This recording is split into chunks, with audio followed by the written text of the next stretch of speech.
Hello అందరికీ, ఎలా ఉన్నారు? బాగున్నారా? Welcome back to my channel దునియా అమ్మ వ్లాగ్స్. ఈరోజు వీడియోలో మా అమ్మ చేసే చిన్నెరగడ్ల పులుసు మీతో షేర్ చేసుకుంటున్నానండి. మా అమ్మ ఇంట్లో కూరగాయలు లేనప్పుడు ఈ కర్రీ చేస్తూ ఉంటుందన్నమాట. చాలా బాగుంటుంది, తినడానికి చాలా కమ్మగా ఉంటుందండి. అలాగే తొందరగా కూడా చేసుకునేయచ్చు.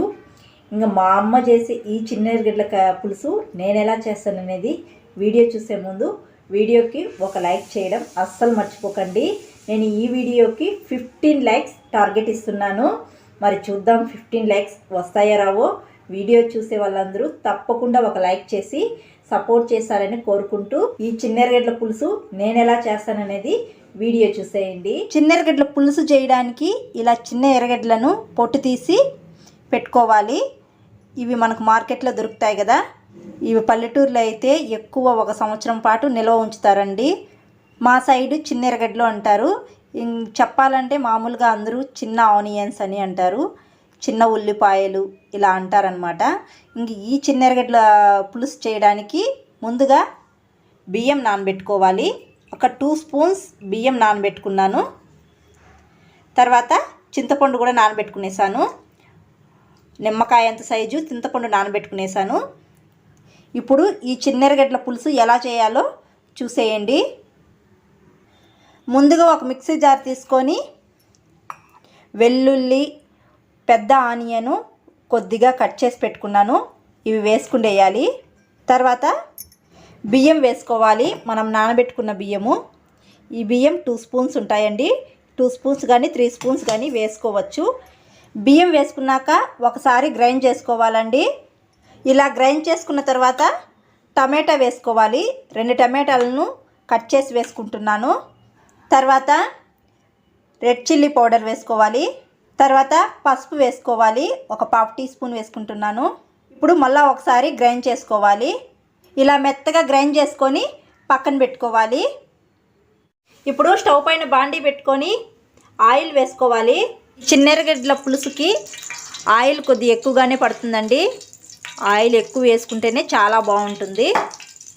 ఆయిల్ హీట్ అయిన తర్వాత ఆవాలు, జీలకర్ర, తర్వాత చిన్నెరగడ్డలు అదే చిన్న ఆనియన్స్ ఇవి కూడా వేసుకునేయాలి. తర్వాత కరివేపాకు ఇవన్నీ వేసుకొని ఆనియన్స్ లైట్గా వేయించుకోవాలి. 2 ఎండుమిర్చి కూడా వేసుకుంటున్నాను. ఇప్పుడు ఇవన్నీ లైట్గా వేయించుకోవాలి. ఇలా లైట్గా వేయించుకున్నాక మనం మిక్సీ పట్టించుకున్న మసాలా పేస్ట్ కూడా వేసుకునేయాలి. మసాలా వేసుకున్నాక బాగా కలుపుకొని ఆయిల్ పైకి తేలే వరకు వేయించుకోవాలి. కొద్దిగా రాళ్ళుప్పు వేసి అడుగు అంటకుండా కొద్దిగా వాటర్ వేసుకుంటూ వేయించుకోవాలి. ఈ మసాలాని ఆయిల్ అంతా పైకి తేలిన తర్వాత చూపిస్తాను. ఇలా ఆయిల్ సపరేట్ అవుతున్నప్పుడు చింతపులుపు వేసుకోవాలి. టమాటా తక్కువ వేసుకుంటే చింతపులుపు కూడా ఎక్కువ వేసుకోవచ్చండి. అదే టమాటా ఎక్కువ వేసుకుంటే చింతపులుపు తక్కువే పడుతుంది. చిన్న ఎర్రగడ్డల పులుసుకి చింతపులుపు వేసుకునేనాక ఒకసారి బాగా కలుపుకోవాలి. పులుపు అనేది బ్యాలెన్స్డ్గా ఉండాలి. ఇలా బాగా కలుపుకునేసేయాలి. ఇప్పుడు ఇంకా కొద్దిగా వాటర్ వేసుకుందాము. వాటర్ వేసుకొని బాగా కలుపుకొని ఒక 2-3 నిమిషాలు బాగా ఉడకనివ్వాలి ఈ పులుపుని. సాల్ట్ తక్కువగా ఉంటే చూసి వేసుకోండి. నాకైతే సాల్ట్ సరిపోయింది. చిన్నెరగడ్డల పులుసు ఇలా బాగా ఉడుకుతున్నప్పుడు మెంతి పౌడర్ వేసుకోవాలి. ఒక 1/2 టీ స్పూన్ వేసుకుంటున్నాను. తర్వాత ఇంగువ వేసుకోవాలి. ఇంగువ కూడా కొద్దిగా వేసుకొని బాగా కలుపుకోవాలి. ఆల్రెడీ ఈ పులుసు 2 నిమిషాలు బాగా ఉడికిపోయింది. ఇప్పుడు మంటని సిమ్లో పెట్టుకొని 1 నిమిషం పాటు బాగా ఉడకనివ్వాలి. చిన్నెరగడ్డల పులుసు అయితే ఉడికిపోయిందండి. చూడండి, పులుసు కూడా దగ్గర పడిపోయింది. ఇప్పుడు స్టవ్ ఆఫ్ చేసుకునేద్దాం.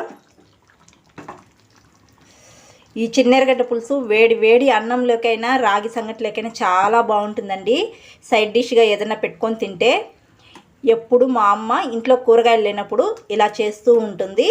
చాలా కమ్మగా ఉంటుంది, చాలా టేస్ట్గా కూడా ఉంటుందండి. తొందరగా కూడా చేసుకునేయచ్చు ఈ చిన్నెరగడ్డల కర్రీ. తొందరగా కూడా చేసుకునేయచ్చు ఈ చిన్నెరగడ్డల పులుసు.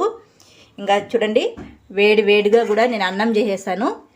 ఇంకా సర్వ్ చేసుకొని తినడమే. ఇప్పుడు ఈ చిన్నెరగడ్డల పులుసులో కొత్తిమీర కొద్దిగా వేసుకొని కలుపుకోవాలి. అంతేనండి, చిన్నెరగడ్డల పులుసు చాలా బాగుంటుంది. ఎవరైనా ఈ పులుసు చేయకుండా ఉంటే తప్పకుండా ట్రై చేయండి. ఇదైతే నా ప్లేట్ అనమాట. మా లంచ్లోకి చిన్నెరగడ్డల పులుసు చేశాను ఈరోజు. ఇంకా దానికి సైడ్ డిష్గా ఎగ్ ఆమ్లెట్ చాలా బాగుంటుంది. చూసారు కదా చిన్నెరగడ్డల పులుసు, మా అమ్మ ఎప్పుడు చేసే చిన్నెరగడ్డల పులుసు ఈరోజు నేను చేశానన్నమాట లంచ్లోకి. ఇంకా తొందరగా కూడా అయిపోతుంది ఈ చిన్నెరగడ్డల పులుసు. ఇంట్లో కూరగాయలు లేనప్పుడు ఇలా చేసుకోవచ్చు.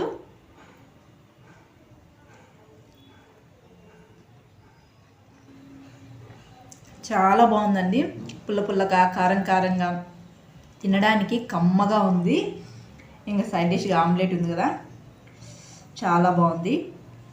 మీరు కూడా తప్పకుండా ట్రై చేసేయండి. అలాగే ఈ వీడియో మీకు నచ్చినట్టయితే ఒక లైక్ చేసి, కొత్తగా ఎవరైనా మన ఛానల్ చూస్తుంటే సబ్స్క్రైబ్ చేయండి. మరొక వీడియోలో మళ్ళీ కలుద్దాం. అంతవరకు to follow Duniya Ammayi vlogs. Thanks for watching. See you all. Bye.